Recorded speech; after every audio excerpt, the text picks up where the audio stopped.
Hey there, it's your boy Foxy, back for more relationship stories. Update. My girlfriend confessed to having feelings for my sister's husband. Original post. My girlfriend of 6 months just admitted to having feelings for my sister's husband, currently dealing with issues. I'm confused and hurt, but her statement just made sense of all the weird stuff that happened in the past couple of months. I remember when I first brought her to meet my family, brother-in-law didn't come because he was sick. My sister kept talking to his sister on the phone to check in on him. I remember we were talking about him, and she hadn't met him yet, just stared. Second she visited, brother-in-law came, and I remember when I stood there with my girlfriend next to me waiting to greet brother-in-law. I looked at her, and something seemed off with the way she was looking at him. The rest of the evening, she kept to herself and avoided us.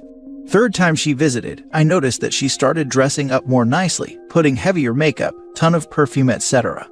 I noticed a strange behavior all around. Plus, she seemed distant and refused to let me hold her hand when we were all sitting talking in the living room, including brother-in-law. I then found out that she started visiting my parents' house randomly and without me, probably hoping to see brother-in-law there. At first I couldn't find an explanation, but yesterday, she broke down and said that she was no longer sure about us and admitted to having feelings for brother-in-law in the same breath. I blew up at her. I told her to stay the heck away from my family, after she said that she's going to find a way to tell him. We had a fight and I kicked her out. I feel so freaking dumb right now. I don't know what to do. Do I warn my sister or tell brother-in-law directly? I feel like I brought this on my family, and my now ex-girlfriend is threatening to make a move. Now for the top advice before reading the update. You should tell your sister about that. Yep, as soon as possible. And his parents too. They need to know that if she comes around to their house, it's not to say hello. Not to them at least. She has some psychological issues. You owe it to your family to warn them of a potential psychodrama that may be about to unfold. Tell them all at once in a group. If it escalates, your whole family should consider a restraining order. Great idea. Definitely tell the whole family at the same time, either over text or in person. That way they are all warned. I have a feeling the ex will still try to show up to their parents' house, so they need to be warned too. Definitely speak to your sister about this. Tell everyone, all family members, so she doesn't find an opening. Tell it from the mountaintops and alert the media if necessary. These peeps, male and female, can go through an entire family, cousins, uncles, brothers, in-laws. And don't discount the moms, sisters, and aunties either. Do not feel dumb. These people know how to get what they want and from whom. They read a room quick to find a way in, then it's like a recessive gene, and before you even knew it, she'd met your cousin. And now for the update. Hello. So I want to start off by saying I'm sorry for not making some things clear and answering your questions. My brother-in-law never met my ex before, nor they had a history or anything like some here assumed. He's been sick for a while and has been mostly at home. After my ex and I broke up, I went to my parents' house to put them in the picture, and I was stunned when mom told me she knew. I asked her to explain, and she told me that she noticed my ex's strange behavior after she started visiting alone and asking lots of questions about my brother-in-law. My mom, said she somewhat knew my ex was behaving kind of weird at the very mention of brother-in-law. I was then urged to not escalate things and to just block her and move on and not tell my sister or brother-in-law. I was stupid and listened to their advice, and 2 days later, my sister contacted me saying my ex showed up multiple times to her home, but didn't mention anything and said she visited to chat with her. I freaked out and knew that I needed to tell her. I told her to not let her into her house anymore and arranged for us both to meet at my parents' house. My parents kept trying to talk me out of escalating things because they said my sister may not take this lightly and might get physical with my ex. My sister arrived and I told her what happened. She seemed to be in a state of disbelief, and it really took her some time to digest what I told her. My parents tried to downplay it because they didn't want my sister to do anything irrational and out of anger.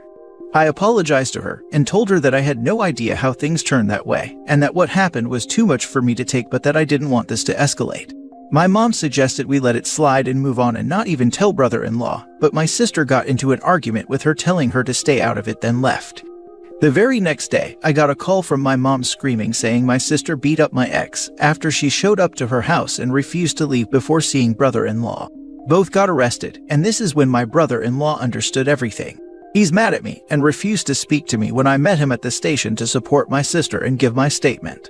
My mom said I'm the reason my sister was taken in and I haven't seen them in days. I don't know what they're gonna do. I wanted to file a restraining order, but got told I won't be eligible to get it. Not only that, but my ex is the offended party here, and me and the family basically owe her.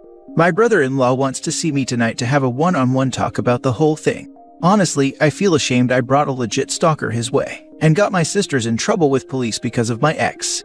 They got enough to deal with and they don't need this mess on top of it. I want to know why the mom was worried the sister would beat up the ex. That's not a typical reaction for most people.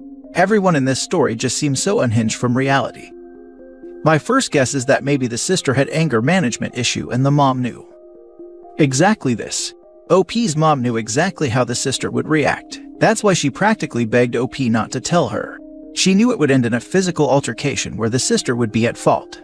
A normal person's reaction to their husband's stalker would have been to not answer the door when they show up, block their number, tell their husband, or call the police, not leaping to beating them up. With a good lawyer, your sister may get off.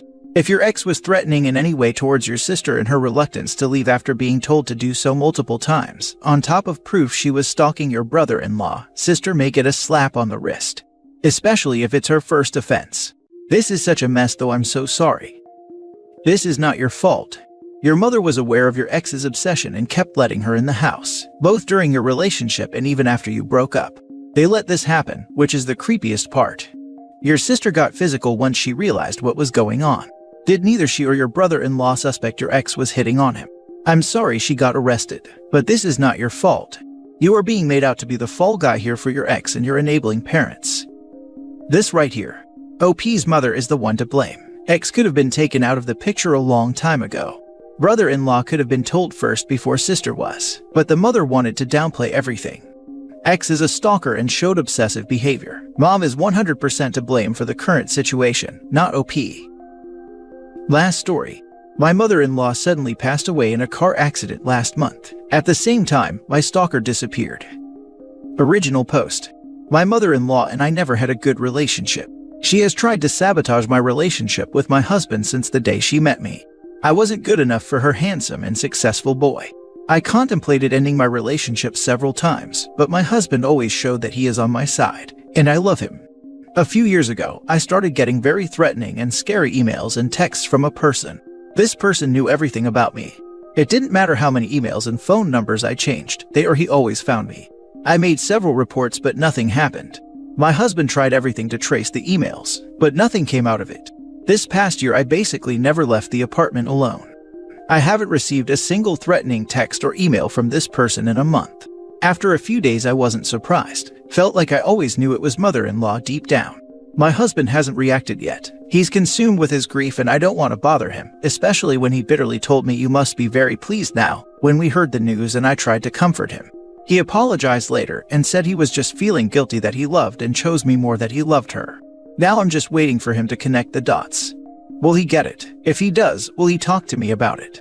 I don't know if I will ever bring it up to him. Also, I won't relax and go back to my normal life just yet. But I know it in my heart that it's over and I can't be happier about my life. Now for the top advice before reading the update. You know there are a lot of cases where people had tons of threatening letters and phone calls.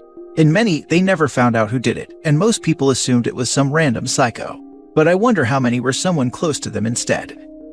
There was an episode of This American Life about a woman who was continuously the victim of identity theft. Bank account kept getting hit despite changing cards, banks, everything. Turned out she was living with the thief. I have a disabled friend who lives with their family, and friend's identity has been stolen a number of times. I know inside that it's friend's mom. I brought it up to friend, but they don't believe it. To add, mom takes every single bit of friend's social security disability money every month. Every single penny. It's disgusting. I cannot believe I never thought of that. My daughter has a friend that has the exact same thing happening to her. Her parents take all of her money. I will have to see about filing a report. I agree that you should let him connect the dots on his own. I wouldn't even drop hints to help him along the way. Exactly. One day he mentions, hey, at least we haven't seen the stalker in a while. Then you agree and mention how the messages seem to end abruptly, and try to think back when they ended.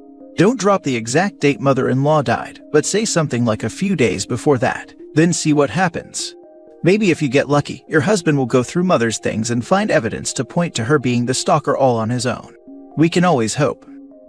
If they start up again, it's definitely still someone in the family. They would have been too distracted or busy with this to maintain the harassment, but if it starts up again, the timing is too on the nose to ignore. I go to the police if it starts back up. It's definitely mentally unwell behavior, and who knows what it could lead to. Sorry you've had to deal with this. I sincerely hope that, for whatever reason, it's not actually your husband, as he's my number 2 suspect. I watched too much investigation Discovery as a youth. And now for the update. Hi, I was here maybe a month ago talking about me suspecting that my mother-in-law was my stalker who tormented me for years. I was trying to get advice about whether or not to tell my husband who was mourning her. I decided to wait a little, but after venting here, I was sure that she was my stalker. I started living like I never did before, with 10 minutes walks alone, then 15, then half an hour, and so on. At first my husband didn't notice my freedom, or maybe he did but was processing it himself. Last Friday I told him that I was going out with the girls. Alone. Yes. Do you want me to drive you there? No need. Are you not afraid anymore? No, my stalker won't bother me again. He kissed me and wished me a nice evening. When I came home around midnight, he was still up. He said that he wanted to talk to me. He asked me, was my mother your stalker? Yes. He broke down crying. He said he has always suspected her, and even talked to her a couple of times about it, and she made him so guilty by accusing him of being my doormat. He said he noticed how after so many years of fear and anxiety, I eventually stopped crying in my sleep, and he has noticed that I haven't woken him up for a month now. I actually don't remember half the time I woke him up in terror, but he always told me and my therapist about it whenever it happened. He apologized for never discussing it with me and never protected me from his family, even though he had suspicions. Honestly, I'm not even mad or disappointed. If the police couldn't help me, I don't know how much my husband could have done, and I just want to move on and leave this behind. We are going to start couples therapy, and my husband is planning to tell his family that mother-in-law was my stalker. He is adamant about it, and honestly I think it's a good idea. My husband has also decided not to attend the headstone setting on mother-in-law's grave. I can't imagine the terror that was inflicted on you throughout this experience. I hope you are proud of yourself and your husband for working together to find closure. It must have been incredibly difficult not telling him your suspicion towards your mother-in-law. You are far stronger than I, and likely most people, would have been if put in this predicament. Congratulations on your newly found freedom. I hope you and your husband find peace and healing in the months and years to come. Please keep us updated on how your in-laws handle the situation. Denial can be difficult to overcome, especially when it revolves around a family member's actions. I remember reading your original post and being deeply troubled by the circumstances you were facing. I don't know you, but I want you to know that I admire your strength. I'm so happy that I got my life back, and that my husband doesn't hate me for it. He believed me. The love and mutual respect you two share shows so clearly through your story. You had the grace to give him time to come to the realization on his own. He had the grace to recognize how your struggling coincided with his mother's presence in your lives. It's a beautiful outcome to a deeply troubling experience. Y'all must be two very strong people who have found each other and made the decision to navigate this world as partners. Here's to a lifetime of love and understanding. I wanted so many times to leave the relationship because I couldn't take the stalking any longer, but he has been nothing but supportive and kind to me, and I love him so much. I'm glad we stuck together. I hope I didn't oversimplify your struggle in my response, not that you implied I had. Just reading back on my comment, I realized that I may have been too flowery for the seriousness of your situation. You must have fought through most of the trauma alone, not that your husband wasn't present and attentive, but because the stalking was targeted at you and it was your safety that was put at risk. I can't imagine how lonely that must have felt. I genuinely hope your in-laws display the same level of understanding and support as your husband has. Absolutely not. Your comments are exactly the type I want right now, because I don't want to look back to that period, ever. I remember your post. I'm amazed you had the self-control not to say anything to him. I'm not sure I would have. I'm sorry she put you through such hell, but so glad for you that it's over. I hope that your husband is able to process this and truly come to terms with what his mother put you through, what she ultimately put you both through. Enjoy your freedom from fear, and I wish many happy years for you both. I didn't want to talk to him while he was already down. It didn't feel right.